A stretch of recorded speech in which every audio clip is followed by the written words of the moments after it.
I'm Laura Balbintesta. If you don't know me, I'm the founder of Fashion Illustration Tribe, which is an online fashion school for design and illustration. Also, the author of The Language of Fashion Design and a 20 years fashion faculty at Parsons School of Design in New York. One of my main mottos is that art is your birthright. So, what I want to talk to you today is about the three, maybe four. We'll see how this rolls out. Different ways that we draw and how this is something you may not be aware of that you should give attention to. So I grew up not knowing how to draw. Fine, right? And a lot of us, this is something that comes up all the time in my conversations, is that once we hit school as little kids, we start getting, we learn to write. A, B, C, straight line, curve, symbols. Neat, you need to write neatly. You need to go from this line to that line, right? So we start kind of learning to draw through writing. It kind of confuses our relationship towards writing. Maybe if we had a more like calligraphic language, like Chinese calligraphy, we would actually be more disposed to drawing. But because of the way our alphabet is, and because our culture emphasizes language and writing so much, we often get a thwarted relationship to drawing. I believe this absolutely. And I've had so many students, thousands of students over the years. I see this and understand how this awareness can change everything. So the way we learn to write and the way our culture emphasizes language and symbols thwarts our attempts at drawing because we want to draw symbols of things the right way. So that is very, very different from drawing what we see. So what we see is not a symbol. What we see is not a black line on a white paper. I'm looking around me as I say this just to reiterate to myself so very clearly that everything I see is loaded with color. There are no black lines almost anywhere. There are only edges where like a color meets a color. So how do we reduce that all into lines? So I got ahead of myself and I'm going to back up just a little bit. So there are like three main ways I would say that we draw. One is drawing from our imagination. My favorite example of that is doodling. How many times have you been in a classroom and seen someone, and it's interesting that we're discouraged from doodling in school. Because when you're doodling, you are literally able to receive more of what's being taught than if you're just trying to like only cling to their words. When we doodle, we get into a different altered brain state. And this state is very important, particularly for creativity, but it's like a relaxed state.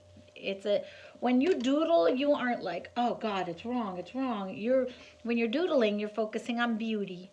You're focusing on balance, harmony, dynamic, like you're watching the pen roll across the page and leave a line. This is a very like in the here and now state to be in. It's a meditative state. It's a pleasurable state, and it makes us more conducive to learning, to receiving, to things sticking. And it's also a basic human need. We need to doodle. We need to make marks and respond to them. It's a conversation you have with yourself and your senses that is often discounted in our society. It's an intuitive experience. So doodling, I'm someone who never knew how to draw. Every time I tried to draw, I went through this whole phase where I was obsessed with horses.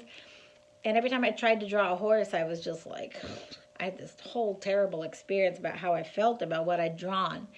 And when I get fashion students and any kind of art students, but I teach primarily fashion design and fashion illustration, I get a lot of people new to drawing, and they just have this terrible experience of seeing what they've drawn and judging it. They don't like it. So One kind of drawing that you need to know is valuable, even though it's not realistic, even though nobody taught you it, even though it doesn't look like something you see, it's still drawing. So even if for you that means drawing a whole bunch of hearts in a line and coloring them in with your pen, this still counts. And I get goosebumps when I say that, because I think you really need to honor that when you do that, even though you may say, I don't know how to draw, you are drawing, you're making marks, and you're doing them deliberately. You are positioning them in a way that feels pleasing to you. This is your innate sense of design, of balance, of line and shape and form and light and dark. It could just be squares. I used to spend all day drawing these like spirals, and then I'd put like arrows on the end of the spirals, and then I'd color in some of the loops. And later in life I would have judged that and said, that's not art, and that's not drawing, and that was just doodling. No, there's value, deep value to that. And a big part of what we have to do in this artist, becoming an artist, or owning, getting our permission, stepping into our artistness, is accepting that we always were and we always had it, and that we have a voice inside of us that wants to do it, and that enjoys doing it, and that seeks balance and beauty when it draws. Okay, so that's drawing from our imagination, kind of intuitively. There's two more kinds of drawing I want to talk about. The second one gets into more of my fashion drawing classes, or into the idea of drawing deliberately something that looks like something that's real. Instead of a smiley face, you're maybe trying to draw a portrait where you can capture the cheekbones and the shadows and the nostril, and having it placed somewhere specific and telling a story about mood and stuff.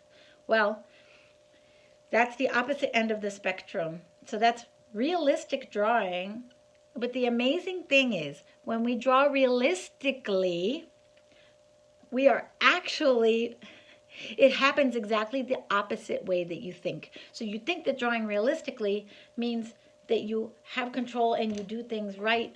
But to get there, you actually need to be radically honest, radically messy, radically strange. Because when you look at my face right now, it's actually all a lot of very strange things going on. Like what you think an ear looks like and what it looks like right now is two different things. What you know about the eye and what you actually see when you need to draw it are two different things. So in order to do realistic drawing in a way that's really powerful and beautiful, you need to be willing to get uncomfortable, make a mess, explore. You need a safe place to do that in. And if you're judging yourself right away, or you're in a fearful setting, or you feel like it has to be perfect, like A, B, C, like writing those perfect black lines on white paper, or a coloring page where it's black lines and you color in the shapes, you can have a very hard time getting to that stage. So you need to allow yourself to relax. And here's the other piece that I never understood, is that I can't start to draw my imaginings. I mean, I can, but the way I want to, until I allow myself to draw things that I'm actually looking at. How often do you draw something you're actually looking at? And how often do you get honest about what you see? So sometimes you're not drawing to create a finished perfect drawing, but you're literally taking notes and exercising your ability to capture what you see on paper. So in my courses, we go very much into the experience of drawing what you see. Life drawing. It could be a bowl of fruit. It could be a model. Right now I'm looking at my iron on my ironing board and thinking. Or maybe it's not just an object, because when we think of A, B, C, D, drawing letters, we draw one symbol at a time. But maybe when I draw what's in front of me, it's not just the iron. The iron is sitting on a board. There's a box behind it. There's some papers next to it and a wire coming down. Like there's a story going on. There's straight lines and curved lines. There's hard edges and soft edges. There's space. There's light and there's dark. There's shine. There's smooth. There's rough. There's so much going on. So in my courses, we are usually taking time to draw what we see before we start drawing what's in our imagination. And while we're here in this spot, I want to ask you to share if you've had the experience of drawing something you're looking at, if you're always trying to draw something from your mind. And then that when we're drawing what we're looking at, one of the key tools that I encourage you to use is drawing light. Just making a map, literally taking notes on the paper, making a map of what you see before you start to get dark and define things, so that you have fluidity, so you can make changes, you can move things, you can see it before you see it on paper softly. Because we really have this predisposition, especially because of coloring books and stuff, to have that one black line. No. Okay, and then what happens is, as you draw from observation on a regular basis, draw things you see, draw things from photos, what happens is you're slowly building a vocabulary. You don't realize it. You're building a vocabulary of edges, textures, tools, experience. Maybe you've drawn the head, at so many different angles, so many different times, that it becomes easy to just think, oh, I want to draw a girl with a head who's looking that way, and just kind of spit one out. But you can't spit something out of your imagination unless you've drawn it from observation. And I never like to say you can't or never, like that's not my thing. Maybe you can, but I want students to realize that drawing things you're looking at builds your vocabulary so that you can more easily draw things you're not looking at. Things that you're looking at in your imagination. For example, these sketches were all done from my imagination. But I never could have drawn them if I hadn't spent time drawing things I was looking at. And while none of these models existed in real life, they came out of my head based on my vocabulary from drawing from photos, drawing from models, building my experience. The actual fabrics they're wearing were swatches that I was holding in my hand when I did this. So the actual textures, I was referencing something that was in my hand still. So this relates to two of my courses. I'm just going to share them with you now. I'll put you need to check the site to see what dates that I'm launching or having them available. But I want to talk about two classes very clearly right now that relate to what we talked about today. So if you have doodling, doodling is going to relate very strongly to my print design and print focused course, where we really focus on playing with graphics and symbols, creating art and design, and finding our voice through the design of prints in a playful way. It's not like, this is so you can be a print designer and we're going to do Adobe Illustrator and Photoshop. No, it's more about conceiving prints, learning how to put them in repeat by hand, and what stories would you tell, what colors would you use, what themes, etc. That's the print course, print play, pattern play. Then we have Model Magic. The reason I want to talk to you about Model Magic class, Model Magic is a class, 14 exercises in model drawing. It even comes with videos of models that I created. And they're not, one of them is like fashion model figures. Another one is more like, I'm not into promoting all this super skinny stuff. So the other one is more realistic bodies, but they're all standing. For me, fashion drawing means that the model is standing and that it's dynamic. It's fun to draw. So Model Magic is a course that has all the model drawing exercises and techniques that I learned in my first year of design school, which was fine arts based, that liberated me, liberated my expression, took it deep, made it playful, made it experimental. So like any art supplies you have, because of the way we're raised in school, we often approach them just like we're still writing. Model Magic is about undoing writing and really coming into our own with drawing and sculpting on paper. Undoing your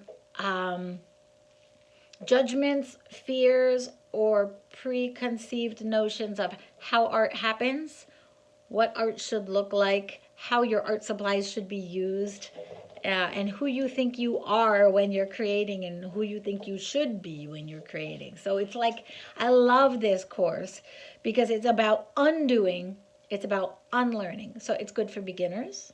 It's also good for people who are feeling really, really stuck in the way they learned to draw and really, really want to undo a lot of what they learned so that they can be more expressive, dynamic, raw, free, deep, and even more real in the way they draw. So it's designed to deepen your drawing and also deepen your relationship with yourself and change the way you see. The third class I want to mention, because we talked about drawing from what you see, that's Model Magic. We talked about drawing from your head, which is pattern play. And the third one is, this is great, drawing what you see and expressing yourself. When you draw what you see, you're always expressing yourself because you're having a feeling while you're observing. So inevitably, while you're sketching, it's going to come out in your hand, your voice. It's like a fingerprint. It's your style. And maybe, one scene or style that you draw is going to make you feel one way. A different scene or style is going to make you feel another way. So these emotions will show up in your drawings. What will also show up in your drawings is what your art supplies bring out different sides of you. Something might feel light and soft. Something else might feel bold and crumbly and gritty and everything in between. Bright, sheer, soft. These feelings. Edgy, smooth. And what I want to say is that the fashion design illustration process course that just got released takes you through an exercise that I developed when I was teaching Fashion Drawing 1 for a long time at Parsons. It was one of these courses I was given again and again. I was like, I don't just want them to be drawing, I want them to get practice designing. Because I also taught portfolio, and my portfolio students were coming in unprepared to design. They had fashion drawing classes, they had sewing classes. They didn't get to have any creative design classes, so they weren't ready. So I created this exercise where they would collect a lot of magazine photos of clothes they loved. They would collect fabric swatches, and what I often had them do was sketch from the magazine photos, but redesign what they drew by plugging in their own fabric choices. So there's so many ways that design happens in this class, and I'm so excited about it. Is that first of all, you collect a lot of images of standing models in clothes. You could do this on Pinterest, you could do this with magazine pictures, whatever. Now when you look at them on the table or on the computer screen, they all look very different. But as you draw them in your hand, in your style, with your swatch in your hand and your vision, and you start to create a new collection of clothes based on what you've collected. So you're having the experience of drawing what you see and the experience of being the designer at the same time, because you're editing, you're choosing, I'm choosing this jacket because it's going to work well with this fabric, and it's going to look great with the skirt she's wearing, but it's also going to look good with the pants that the other girl's wearing over there. And then the way you draw them, you're still designing them. You might draw it stiffer, or you may change the length of the sleeve a little bit, or you might take a solid little black dress and cut it in this pattern and then add like an embroidery right here that is also featured on the back of the jacket. Do you see what I'm saying? You get to like make a lot of dynamic design decisions and express yourself and find your voice and interact with what you want to say in fashion while still drawing what you see.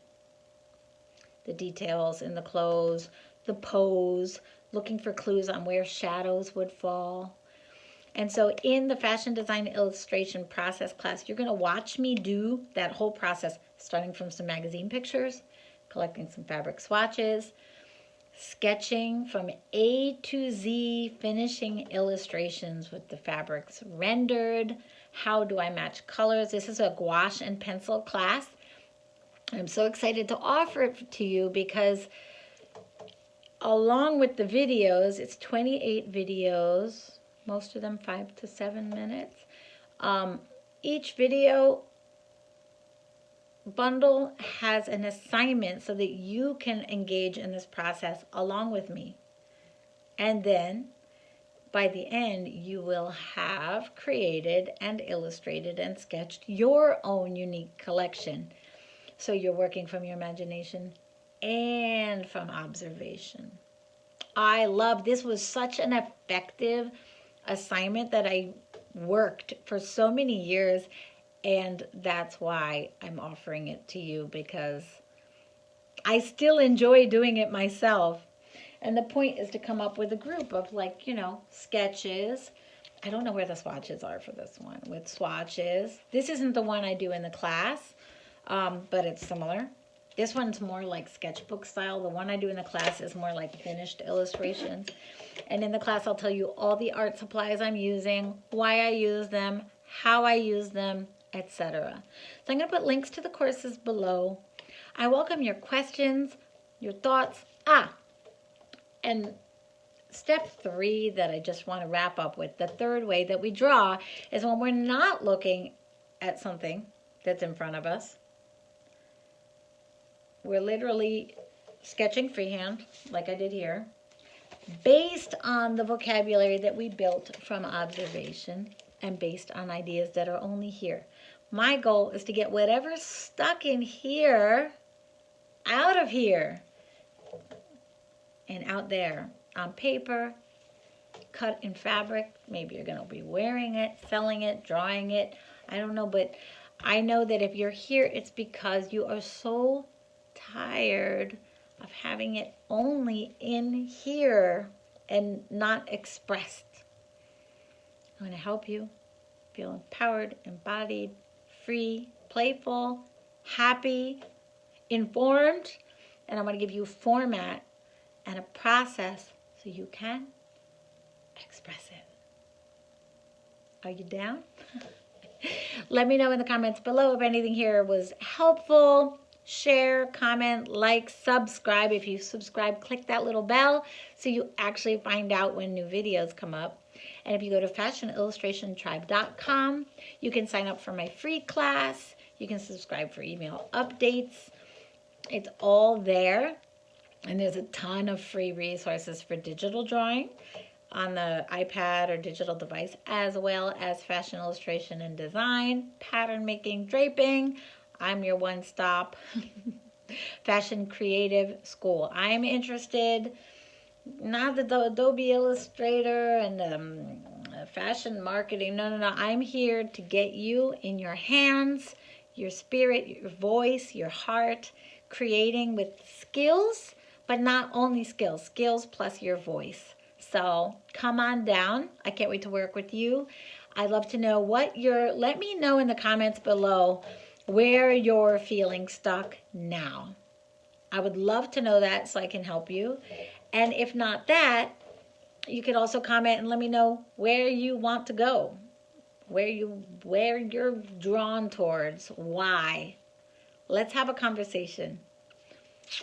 See you soon. Laura Bobentesta, Fashion Illustration Tribe. And my book is on Amazon, The Language of Fashion Design. If you love fashion, it talks about the 26 principles every fashion designer should know, with lots of illustrations and examples. It will help you see things in a new way, which is what I love, because that's the gift that teachers gave me along my path. I love the possibility that we can always acquire new eyes for the world. And I believe that's a lifelong process. When you get new eyes, you have a whole brand new experience of life. Never gets old and always evolving. I welcome you on this journey with me. Love you. Bye.